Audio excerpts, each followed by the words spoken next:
So yesterday we were trying to, I guess, create the foundation of the journey or the history of yoga. And so for me, really to move one step forward to come onto the concept, the history of yoga, we need to really step back for a satsang or a lesson to understand what yoga really means. Because until we know what yoga means, we are trying to dig into the history. It kind of doesn't really have much of roots in itself. And once you understand the classical meanings of yoga, then you can easily sort of look back for the ideas, what I was saying yesterday, the yoga, the wisdom, this life that we are trying to live.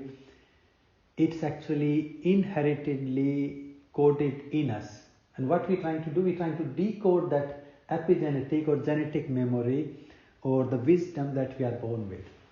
And in one of the scripture, really beautifully, this guy Dhanvantri, he talks about, and someone asked him like, oh, Master, can you please tell me, how do you know all this about all these trees and plants and herbs?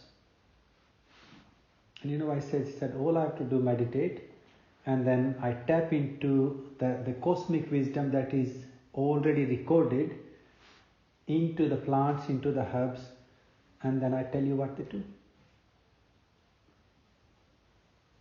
So if you think of the yogic journey, is actually to decode and understand our own genetic, epigenetic samskaras or karma or the mind, the chitta, the consciousness, whichever word you want to use, going inward and taking our layers off to really have the access to that wisdom. And the yogic wisdom, it explains that all the wisdom, all these practices, these mantras, these teachings, they are the Akashic recordings. They are written into the universe, into every particle of the energy itself.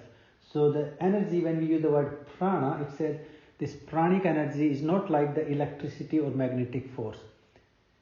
It's very wise. It has every wisdom that you need, the universe need to have its own process. And this is where the yogis say, if you can experience that prana, if you can have that access to have that experience of this cosmic energy, you have the access to the wisdom of the universe. So, the classical meanings in that idea, it really begins with, to me, the first definition I always like to begin with, the way Patanjali starts.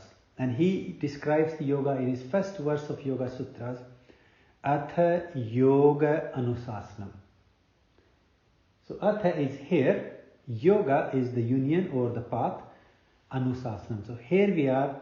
Now you can use the different words if you want. Learning, practicing, following, or we have already learned it. So here we are, following, learning, practicing, or trying to master the discipline of yoga, discipline of union. Now, to me, when he used the word yoga here, so the yoga in a mathematical terms translates as addition, joining. So if you end up, being into the Indian schools where they're teaching, giving you education in Hindi or Sanskrit, you will be hearing that, so do your yoga. You would not have to do headstand, you need to open your math books and do your additions. So the yoga is addition. So I believe here the addition is adding or reuniting your body, mind and your senses. And how do you do that? He said, follow the discipline. So the yoga is a discipline of your body, mind and your consciousness. So they all become one. Why do you do that? Yoga Chitta Vritti Nirodha. So he goes straight into the second point. So through that discipline, he said, you attain stillness or quietness of your mind. Now what I really love about these two together, he's not saying you have to control your mind. He's not saying you have to suppress your thoughts. He's not saying you must beat yourself every day to meditate. I'm not going to think. I must be quiet. I must not think. He said, no, all you need to do, put your mind, your energy, your life onto the discipline path, and gradually you will have a quiet mind. And I would love to laugh or think about it like, when you are really in your element. I believe in that moment there is only one thought of what is that element. Either you're reading a book, or maybe you out on a run, or you're doing your gymnastic exercise, performance, yoga, meditation, gardening, or whatever you do. It can be in many, many forms. So when you're in that moment, you have only one thought, and that thought is all about whatever is going on in that moment. So that's what Patanjali said, Chitta Vritti Nirodha. So your mind is not into the whirlpools. It becomes still. And I do believe, when he says still, it means single pointed. And through that he said, what do you do? What happens when your mind becomes still?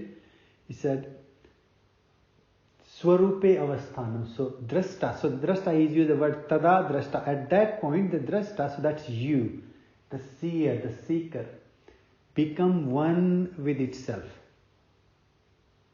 So you become true or one with your own self. So here, if you put these two together, we got the yoga as a path, discipline, yoga as a fruit, and then yoga as an end goal. So yoga is a path, yoga is the fruit, and yoga is also the ultimate goal of each and every life. Now in Yoga Vasishtha, see, the Rishi says, when we thinking or looking at this sadhana, this spiritual path, then actually each and every human being, each and every soul gradually evolving to that point. So it's quite a nice phrase actually to think about, even if you're doing a little effort, you're still moving upward towards that point of self-realization or liberation or enlightenment in your life. And in that journey it says the maximum lifetimes you got is 84 million lifetimes. Not many. Huh? Not many. Not many. Yeah, seriously, no, it's not many. And you never know, you might have already done 83. Come on, someone can make the math up. You just got, maybe this is the last one. 999. Yeah, 999. So this might be the last one. Or this might be the first one. But as you know, if you look at the way he is looking, breaking it down in first 3 verses, path of discipline, the fruit. So the fruit is that, to me, the quietness, that state of union, that oneness is living. So you got the beginning, you following that path, you're living it. And when you live that path, it says gradually it will lead you to the absolute liberation, self-realization, where you become truly one with your higher or your divine self. Now see, Patanjali, he was such an amazing scientist and a psychologist, a spiritual psychologist. So he said, this is the 3 aspects we want to do, we want to achieve. And then he drops it there and he said, so that's what we want, but we are not there, so what happens otherwise? And honestly, he changed the whole subject. He said, otherwise we are busy in the chitta vrittis, we are busy in the whirlpools of the mind. And what these whirlpools do, he said, they cause painful or the pleasant experience. And he also said these experiences can be, or the vrittis can be colored, klishta, or they can be uncolored, aklishta. Now when these vrittis are aklishta, uncolored, so that means non-manipulated. So he says the first step, you want to move from the manipulated into the non-manipulated experience. As you know, the pain, as there is a saying, isn't it? If you know who said it, please do remind me. Pain may or may not exist in your life, but the suffering is always optional. You choose to suffer, or you choose to take that pain as a challenge. The problems may or may not exist in our life. We don't have a huge control on choosing to face the problems or not to face the problems. They are there. But the choice we do have is, we can make a choice to suffer, or we can make a choice to find the solution. Change it into an opportunity. So in that way, he said the klishta and aklishta. So you want to move from the manipulated experience into the pure experience. And both of them, they can be painful, they can be pleasant. Now these experiences, now he's talking about the thought, the chitvrittis, the whirlpools. Now he said, what are the sources of your chitvrittis? I know modern time you all think I'm so good in thinking or I'm so bad in thinking. Patanjali says, you are not good or bad in thinking. Let's talk about where do these thoughts come from. So he said the first source he says is the pramana. So that is your cognition, your direct experience. You're experiencing it through your eyes, your ears, your senses, and all the information that you are taking in, either you're reading, you're watching. So he said there is a direct information that you're feeding in, and that creates its own series of thoughts. Now this when we're looking at this first source, it can be your direct, it can be through the scriptures, it can be through other people. So here really he's talking, where do you get the information from that is creating the thoughts? So you direct your own experience that you read in books, and then experience you get from other people. You might come and see me, and in a day or two you make your own decision what Jnandev is like, or you might get someone, talk to somebody who's already been here, so that gives you a series of thoughts or your own vrittis that gets you to a decision. Or you might buy some books written by Jnandev or written by somebody else about him, and then you make another series of thoughts or your decision. So that's the first source we got. And the second source he said is the vipriya. So the vipriya means misconceived knowledge. Now typical Indian sort of way we always use the example of a rope and a snake in the dark. Now I guess you guys don't really have much experience of snake, but because in India we have snakes everywhere. So sometimes you're walking into sort of dark and your foot just steps on a rope and it feels a bit soggy because it's wet. You will see lots of people screaming, assuming that there was a snake. The example I always use, hopefully that will make some sense to you guys. Let's say you've fallen out with someone, I don't know, let's say, me and Wayne just fallen out in the morning. And then every time Wayne looks at me, I'm talking to somebody and giving him a little bit of look and having a bit of laugh, and again talking and gave him a look and laughed again. Or other way around. Now, if you're really going through that conflict of fallen out, we create a whole series of assumptions what that person is talking, isn't it? Especially if you get a couple of times look at you and you also know that that person doesn't like you either. That is vipriya. So that can be real, that maybe have no reality whatsoever. Just sitting away and thinking of behind that bush there is a tiger, or maybe there is no tiger. So it's not saying that there may not be a tiger, there might be a tiger, or there might be no tiger. So second series of our thoughts come from that misconceived or preconceived idea. But in this point, there is some kind of basis there that making you to create that series. So the third one comes vikalpa. So that is a completely assumption, you assuming, you imagining that somebody loves you or somebody hates you, assuming, you dreaming that I got all this money and what I'm going to do. So vikalpa is complete imagination. There is no base, there is no foundation, but it's just the imagination we go into. Then we have the next one is the smriti, the memories, the old memories, or either the ancestral memories you can talk about, or your own memories that you have accumulated, you have experienced through your life.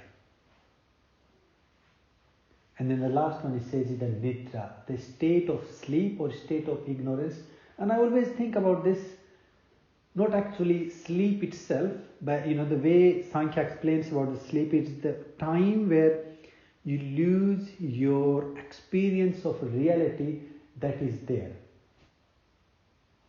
So to me, I always see it more like a vacuum.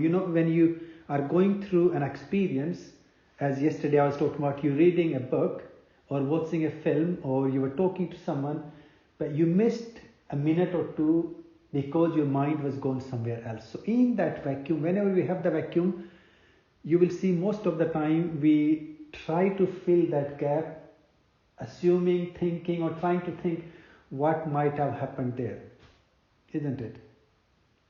Or many times when we have a bit of either the great good experience or bad experience, because we don't know how that argument or how that amazing talk ended up, we come back home and lying down in the bed and create a story, don't we? I'm sure we all do. I do quite a lot. I don't know about you guys, I'm happy to admit. And then we think, this is what Joe said to me, and this is what I said, and this he and me, and then the rest of the group, and we go around, and we sort of gradually, hopefully at some point we conclude, or we just feel headache, and then we forget about it. So we try to fill the gap of information or that awareness. So he puts that these are the sources of thoughts, and then he comes back. So what you do? So he said then yoga abhyasa. So here again, first he talks about yoga as a path, and that path is your abhyasa, your practice. You do something about that. Now what I love about Patanjali and this definition of yoga, he honestly here, he does not say what you should do. He just said abhyasa, do something about it, and vairagya, let go. Don't get caught into it. It's honestly, I sometimes wonder if you cannot get such a self-empowering tool. He said, if you are struggling with your own mind, do something about it, and once you have done your best, let go of it. And that doing something, to me, he said, choose the practice that work for you. Ek abhyasa. Do that one thing that works for you. Or if a walk works for you, if a run works for you, your workout works for you, or go and see friends work for you, watch a movie works for you, have a nice hot shower works for you. He said, do that thing. And once you've taken your action, your initiative, he said, vairagya, detach yourself from it. Don't cling on to that scent. So the second, to me, the fourth or fifth definition of yoga is abhyasa. Doing something to enhance your well-being, enhance that inner peace, enhance that inner tranquility. And then the abhyasa and vairagya, they're two always together. Chew your food properly in your mouth, but also let it go. Try not to force it down in your stomach, or try not to just hold into there, assuming that I will get the benefit. So he said, do your practice and then let it go. Abhyasa vairagya. Up to like the whole first chapter, he does not really come to Ashtanga yoga itself. He more talks on actual issues or the problem. Similarly, if you look at Bhagavad Gita, where we get all these most beautiful meanings of yoga in a classical sort of way, it again begins with the problems. The Arjuna, he talks about his dejection, his confusion, his stress, his depression. He just feels my limbs are trembling, I'm confused, I don't know what to do. I feel like, am I worth to live here? Shall I just kill myself, or shall I go and hide into the mountains, renounce, run away from my responsibilities? And Krishna listens. So it's actually, think of these beautiful journeys of the spiritual realizations, the yogic path. The first step is your realization of where you are in that journey. We need to recognize the problems itself before we look for the solution.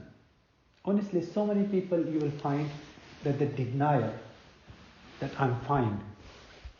And if you are into the denial, I'm talking about more of your inner self, there is actually no hope for looking for the solution. People are denial about their physical fitness, people are denial about their mental fitness, and in some ways I guess it's the easiest way out excuse, isn't it?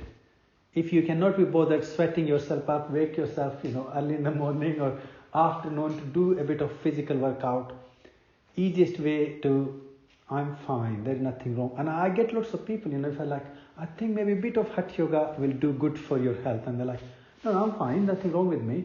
And then if you talk to them after 5 minutes, oh my God, my back is so terrible. And like 5 minutes ago you said you're fine, and now you're saying your back is hurting. So that denial actually can be like a cover for hiding, how to hide away from that work. Similarly on to the mental level. So in a way, when we're looking at these yogic journeys, the realization of who we are, and then we unfold on the process, the practices itself. So Krishna has some really amazing sort of beautiful definitions to me, when we talk about the true meanings of yoga. And my favorite one really from him, the one I always follow is Yoga Karyesu Koslam. So as Patanjali says, yoga is the union, becoming totally one in each and every moment of life. Krishna says it in a little bit different language. Yoga is skill in your action. And then he explains this further. He said, whatever you do, you be the witness and be responsible for it. Don't try to hide from your actions. And honestly, if you think about whenever we do mischievous things, let's say it like that, a bit nicer word, we always have an explanatory excuse, don't we? I've known someone, I will not say the name, but the guy, he changed quite a lot. He sort of did shoplifting, they call it here, isn't it? Like so long in his life. And I don't know, once I didn't really knew about it, and somehow I managed to see him going across, and we used to see each other a little bit.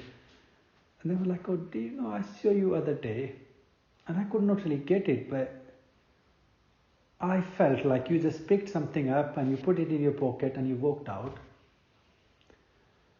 Now, he gave me a good 20-minute explanation on how he's absolutely right to do that. The tax, the government, the law, the supermarkets, how much money they're stealing out of his pocket, and all that. And I was sort of thinking, what Krishna says here, take responsibility. And when you take responsibility, your transformation actually happens without you even doing anything. Because when I am doing it, you have to really think twice, do I really want to do it? When someone else is doing it, I guess it doesn't matter, does it? So he said, learn to be skillful in your action and then take responsibility for it. Don't put it on somebody else. Don't expect someone else to take responsibility of your actions, your choices, your karma, things you do. He said he includes even every breath that you're taking. Be responsible for that. Sometimes I also see this idea is actually being skillful in your action is also putting your energy, your effort, your mindset in how to do it. Because to me that is a skill, isn't it? You are skilled in doing something. And where do you get that skill from? By doing it. Or by learning on how to do it. And he said, Niskama Karma Yoga. So the yoga is being free from the fruit, from the desire or the expectation. So if you put two of these together, skill in your action and you are free from the desire of the fruit. And he says clearly that you are going to get fruit anyway. So he doesn't say that you don't need to take the fruit. To me, more where I think of this sort of classical definition of yoga, you put your energy, your mindset in how you should do things, not into the end goal anymore. Because if you do things right, you are going to get the fruit, hopefully. Then he said, Yoga Samatvam. Yoga is equanimity. It's to live into that equanimity. So you are not living, or you are not always either boiling too much or you are too cold. Lots of people, so easy to cook them up and get them angry and upset, and also It's so easy just to stay in the corner and do nothing about things. So he said, don't live into the two extremes, live into your balance, into the equanimity, the samatvam. So finding that balance is sort of like almost like self-centeredness, your heart. And sometimes I wonder, when I think of this yoga samatvam uchate from the chakra and our tantric sort of energy systems, I almost see it's actually living in your heart. When you in your heart, you are absolutely tuned with your brain and your solar plexus. So your life force, that I in you, is in its full potential, but also your collective wisdom that you carry, that is also in full potential. But you flow it through your heart. So there is the human emotions are there. And it was very interesting. I was listening to somebody in one of our yoga therapy lessons a couple of days ago. And the way he was explaining like how the yogic science or this yogic teachings are different to our modern approach of the modern science. And he was talking about the modern medical science and the psychology. All this counseling and stuff. He said all these are fact-based, while like the whole yoga is emotional and experiential based. So the emotions, the experience itself, the heart has given a huge sort of weight in these practices. And to me, that equanimity, you live in your inner balance. And when I think of that inner balance, just think of your heart, your solar plexus and your head playing the sort of the balance into your day-to-day life choices. Because your solar plexus drives you into strong I. Your heart drives you, okay, yes, I need to be fulfilled, but let's see if we can fulfill that I, but also pleasing other people or giving people the right kind of intention, right kind of energy and appreciation or gratitude. And then your brain puts what we call the crown over Sahasrara, puts its own wisdom, that also you can look at that from your spiritual or the holistic perspective. And when I think of our equanimity, this beautiful balance, you are living in your heart, but nicely tuned with that I and our collectiveness. Even I've seen lots of people purely governed from the heart, and they get so emotional about almost everything. And this is what they talk about, into the tantra, how the man naturally driven from the solar plexus, that's what they talk about, the solar energy, and the women are more predominantly driven by the heart. Now, I guess as into our last sort of 30, 40 years, it has changed quite a lot, because lots of women trying to really be strongly masculine, and they got they do lots of core work. And you will see as the core develops, the solar plexus becomes stronger and stronger. You will see how their behavior changes and become more masculine. And it's not hard thing. If you start noticing people even walking up and down, you can see how the energy has changed. But actually finding the balance between the two. And then we have people who live into the intellect. By the yogic wisdom, the equanimity is actually finding the balance between the three. I've known few people, they are so amazingly intelligent, but can't do anything with it. They have no common sense. So brightly intelligent, but they don't have that common sense. And in a modern sort of assessment, we use the word someone like Asperger's syndrome. And people are known, they are so intelligent. Any subject, any book you give them, they can flip through it, and you can sit down and have a debate on the topic. But when it comes to using it in real life, I have no idea. So the equanimity is tuning yourself so you are living your own individual life, but also finding the harmony into your collectiveness, your family, your friends, your society, and you also feeding a little bit into your spiritual evolutionary journey. And this is to me the true sort of meaning, the essence of yoga is really about. Now you can see yoga as a path of meditation, so having that absolute absorption or transcendence of your mind from the material into the cosmic universe. You can see yoga as self-realization or Atma-jnana, so that's the absolute liberation or enlightenment.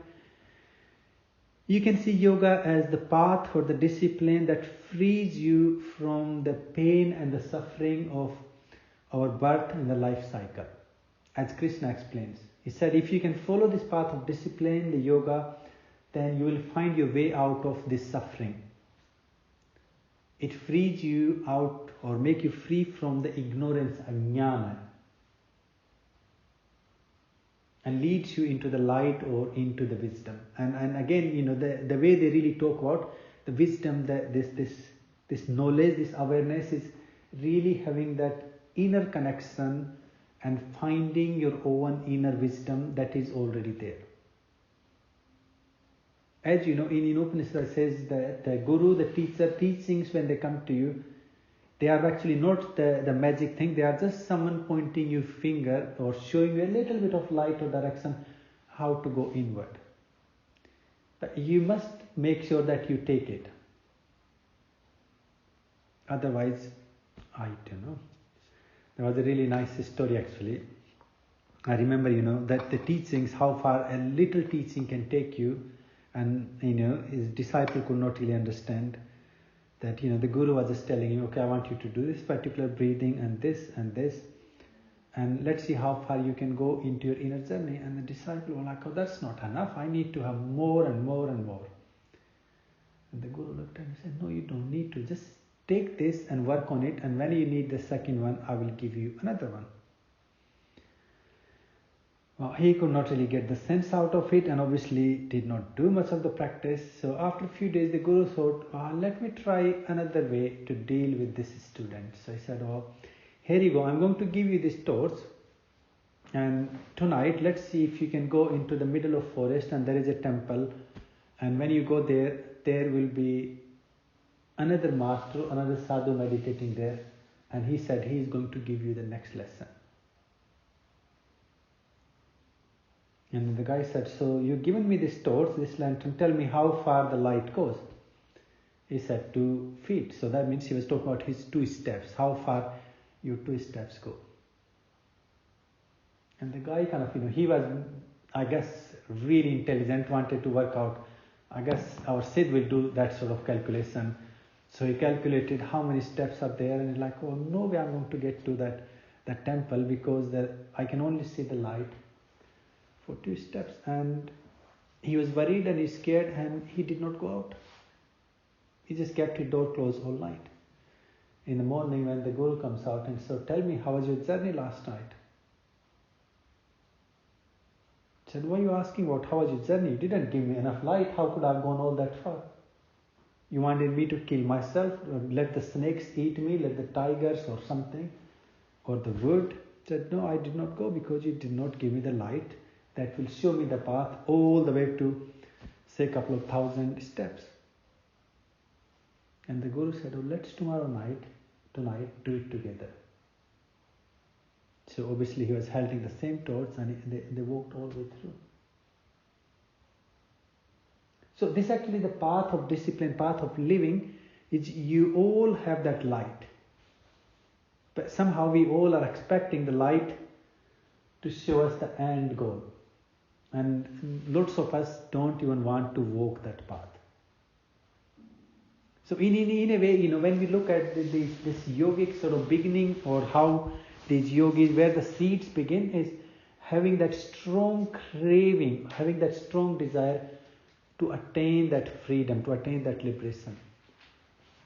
So the yogis come up with this master plan, this map or this guideline, this torch they gave us, and it says at the end of the day, it's up to you.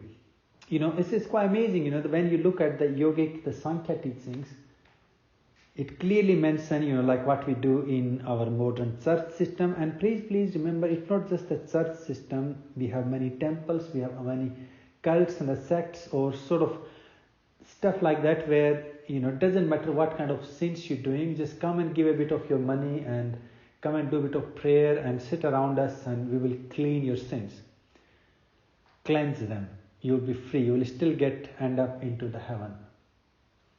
Now the yogic teachings, I'm afraid to tell you all, it says, no one else can live your karma. No one else can purify them or change them. You got to do that yourself. And this is why classically we say yoga is the self-empowering process. And you practice at some point when you say, I am doing my sadhana. So to me, what we learn, this is a learning process.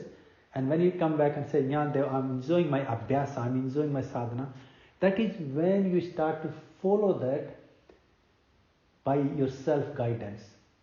And this is, I believe, why Swamiji said that so many times in his couple of books, and the step by step, one of the most beautiful quotes he wrote. He said, I don't want to ever make followers.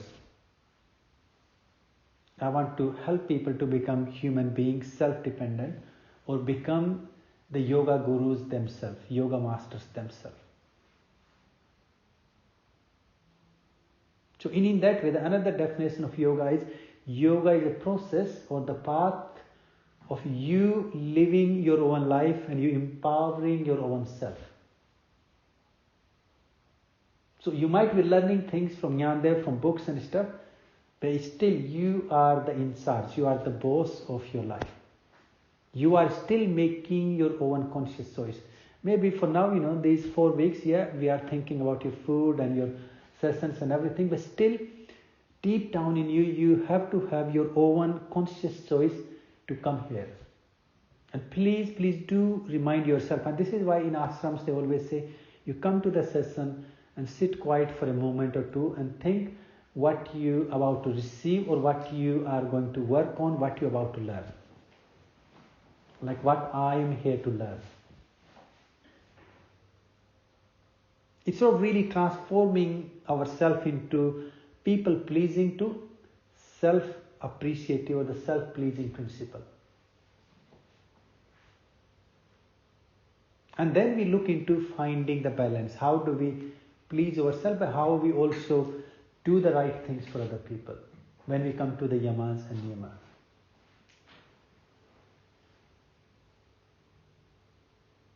Amaji always says, this whole path of yoga is to really live your life. To me, if I want to put it into like maybe 2 or 3 phrases, is to live your life consciously, taking responsibility for each and every of your choice and learning from every mistake or everything that went wrong. So if you're punishing yourself, you're torturing yourself, you are off your yoga path. And even sometimes he says, you must always remind yourself you are just a little human being. So having a little bit of, flexibility for mistakes and stupid things and mischievous things. Because once you lose that, you're not even going to try to live or do things because you already put yourself in a box. As we say into one of the Sankhya yoga phrase, if you're doing something and you believe in yourself, I don't ever do the mistake. So he said there are only, 2 choices, or maybe 3. 2 choices I can remember now. It's just third is not coming in my mind. So you have only 2 choices. Number 1, you are divine. So if you are divine, that means you are perfect. You can't do anything wrong, or you're not doing anything. So if you don't do something, if you're not really, trying to heat the curry or make a bread, you're never going to burn it, are you? If you're not cleaning, sweeping the floor, no one ever going to come and tell you, I think you missed that corner, which happens quite a lot. If I do it and Deepika looks from behind, I think you missed that corner, Jnandev. Tell me, if I don't do it, I'm never going to do that mistake. So it says the one way to not do mistakes is you don't ever do it. And the second thing, you master it. Now to master something, what you have to do? Repetition. You're doing things over and over again and again, and you're constantly learning from how not to do it again. As the guy, the Edison, that's why he said, I learned, every time I failed, I learned how not to do it. So for me, it was a success. So don't beat yourself up for the mistakes, the silly things that went wrong. Only thing I do recommend myself, like when you feel like someone else was involved in your mistake and they got hurt, or maybe some sad, some heavy feelings, then you can't let go that on your own. It is also, I personally believe, I don't know, I can be wrong, it is also a responsibility to maybe go and do something. If nothing else, just sending a flower or maybe a little card or text to resolve that. So you're also lightening other people up around you too. But it's only you, then it's a really nice way to think about, wherever things went wrong, you don't sit on them and curl up like a snake. You need to unwind, you need to let go. So it's a long process of living consciously, responsibly, taking responsibility, but also letting go. Forgiveness, kindness, compassion, either towards you or towards other people. And I can tell you, for most of us, it's so easy, so easy to forgive somebody else. If I come out and tell you guys, I'm really sorry, I forgot today to cook. I'm sure we all will be like, oh, come on, we need to eat something. But, we will easily like, oh, maybe let's eat some fruits, let's have some salad, or let's quickly do something. But can I do that easily on myself? Like if I compare you all dealing with a situation and I myself dealing with it. And I guess you can think of yourself in that spot too. How hard we become on ourselves, or how hard we become on people who are very close to us. Honestly, you will find so many times people who have nothing to do with your life, you can be so polite and so smiley and kind and forgiving, and it's okay, don't you worry. And people who actually put so much effort living around us, we just so can be, hardcore on them. Because that's how we feel, like this is my love for you, this is my love for myself, that I should beat myself up until I don't do that thing again. And when you do that, what happens? You do exactly same thing again. Because that's where Patanjali does not say the word, stop your mind thinking. Because he knew the minute you say stop your mind thinking, that's all you're going to think. Why on the earth I'm not going to think? Because I want to think.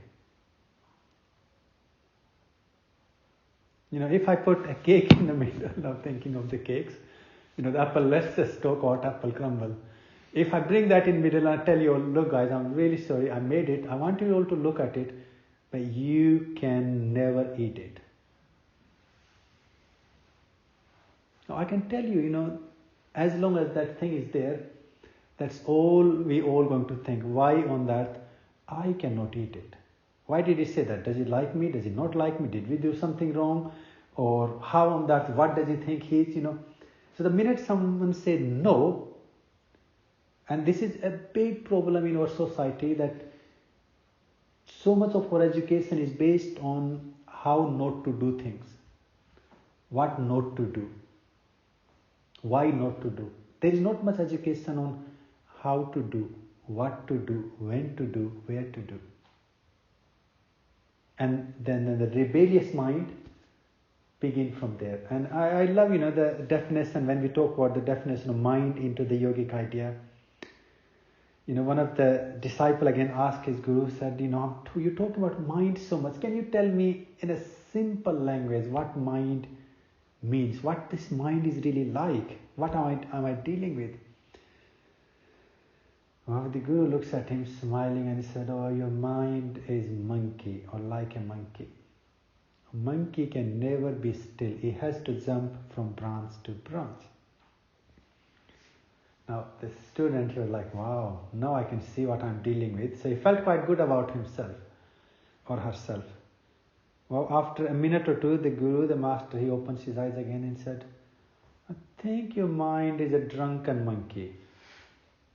So it's not only a monkey, it's a drunken monkey. Think, what happens? Well, after a minute, he said again, I think your mind is not just a monkey, drunken monkey, it's a drunken monkey beaten by scorpion. Now, I don't know, I guess I don't think you all would have ever experienced or seen someone beaten by a scorpion. Has anyone seen anyone? Think of yourself or somebody drunk but standing on a hot pan. Just like jumping up and down because you don't want your feet to stay on the hot place. So it's almost like your body is on the fire from inside your blood circulation.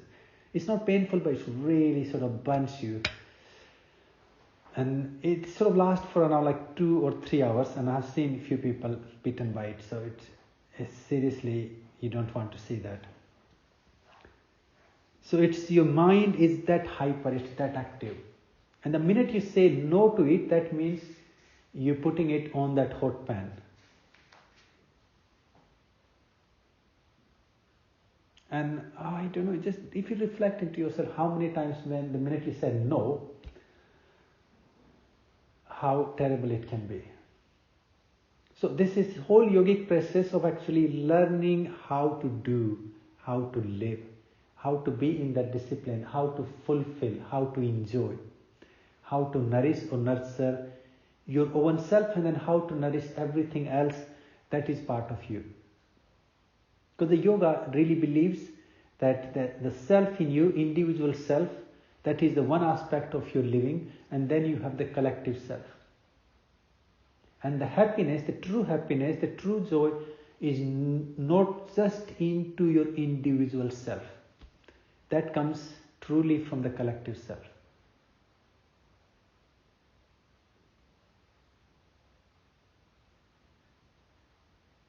So if you decided tonight that all I care is if I'm so happy if I can play loud music. And I know lots of people have done that in life just because this is what I want to do because it makes me happy. But honestly, when we come out of it, how terrible or bad we feel about it. So yoga says you want to enjoy the music, you want to enjoy the party, what you need to do? Organize it. So you collectively talk to each other like, guys, this is what we fancy doing. Shall we have a music and dance party? Now in that way, some people will join, participate, other people will find something else to do to let you enjoy it.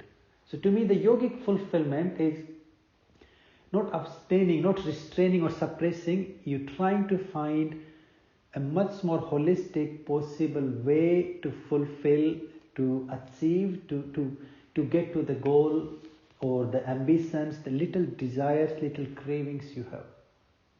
As Swamiji always said, spoiling yourself now and then is fine as long as you know when to start and when to stop.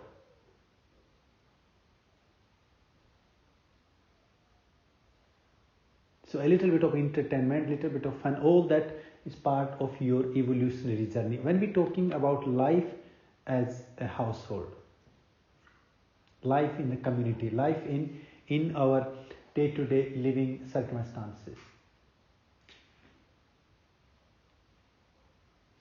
So these are some of really, to me, the classical way to understand what yoga is really all about. So in a way, you can see yoga as a lifestyle. You can see yoga as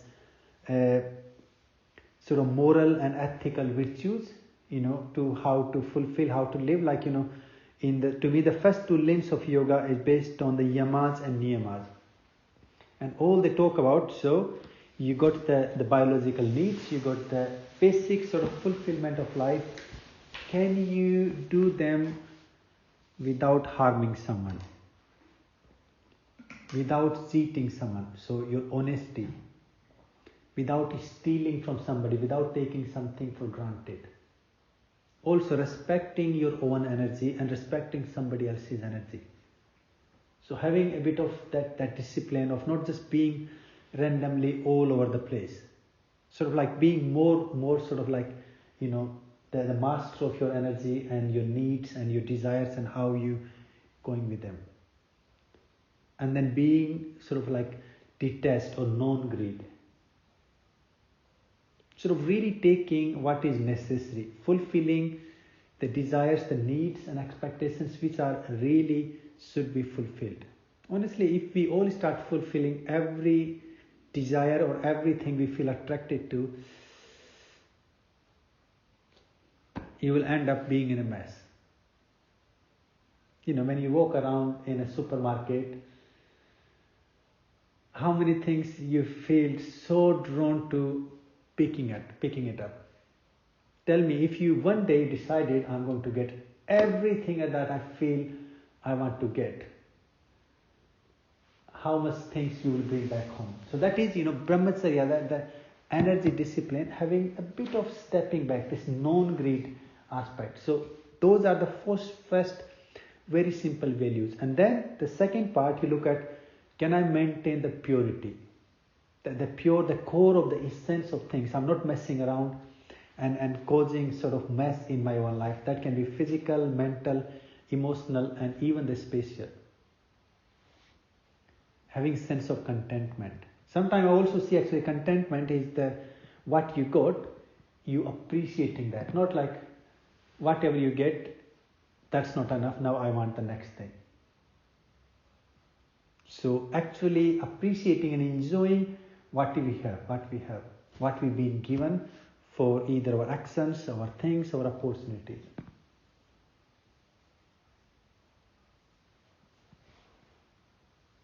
Tapas. Actually doing things, acting on things. So not just like, I'm so clean and I'm non-violent and this and that, but not actually taking the initiatives. I'm not talking in a sadhana perspective, just thinking of even our day-to-day life goals. So actually also taking the initiative. You must also take the action. And then swadhyaya, having the time to sit back and reflect into what did you do, how did you do, why did it go that way, how could you have done it different.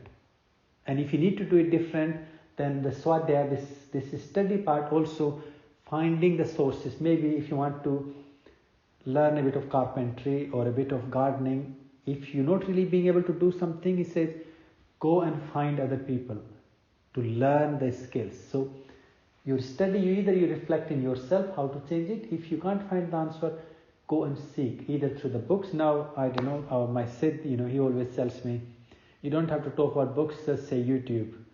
I don't mind, where you go, but look for how other people are doing it to learn the skill. And then ultimately, surrender it to the divine. And sometimes I sort of see that as there are things that are beyond us, not letting yourself get caught and muddle into it. Leave that for the divine to answer. And Dr. Nanda really puts it in such a beautiful perspective, because I think I was asking him a very complicated question the other day, like how we justify there's so many people, suffering in the world. And he said, no, there is no justification, but as an individual, you can suffer by thinking about them, or do what is in your capacity and leave things that are beyond your abilities to do something about it. So not torturing yourself. Sometimes I do see this concept of having the pure faith into the divine. But please make sure when you have the faith in divine, you still must tie your camels. So that means what is in your capacity, you should do that.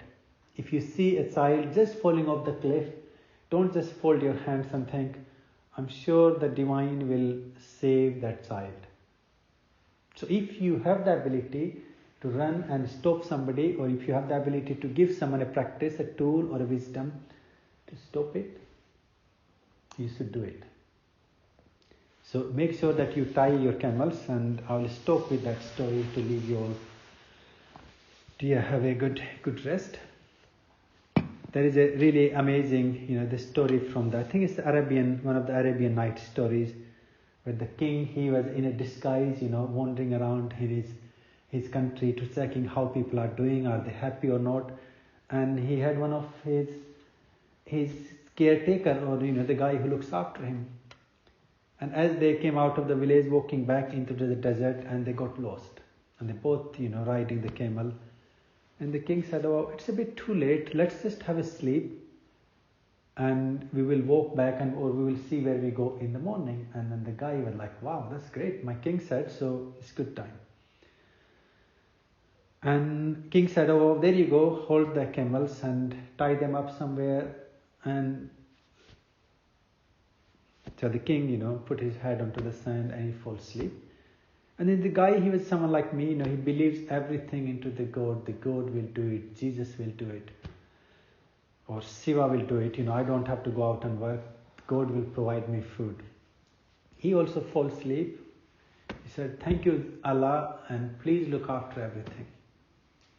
Oh, in the morning, they woke up. The camels were not there. They're gone. The king looked around and he said, wow, we're stuck now. What did you do with camels? I asked you to tie them up. The guy said, oh my dear king, I believe in you, but I also believe in Allah. I believe that Allah has its own plan and I have to surrender everything to Allah every day. So I surrender, like, here you go, the camels are your path, you do whatever you want to do. So the king said, well, I believe in Allah too, but I always tie my camels so I know how I can head back to my journey next day. So to me, this concept of belief and surrendering to the divine, that what is beyond you, you're letting it go, but what is in your capacity, tying the camels, and please always do tie your camels. So do what is in your capacity, and beyond that, come back to the concept of skill in your action. Yoga karmesu koslam. So do what is in your potential, do what is in your power. And I believe if you can do that, then the rest of the universe gradually around you will change. People around you will start to change. Or you will find that gradually your friend circles, people around you, you will be gradually filling those places with completely new people.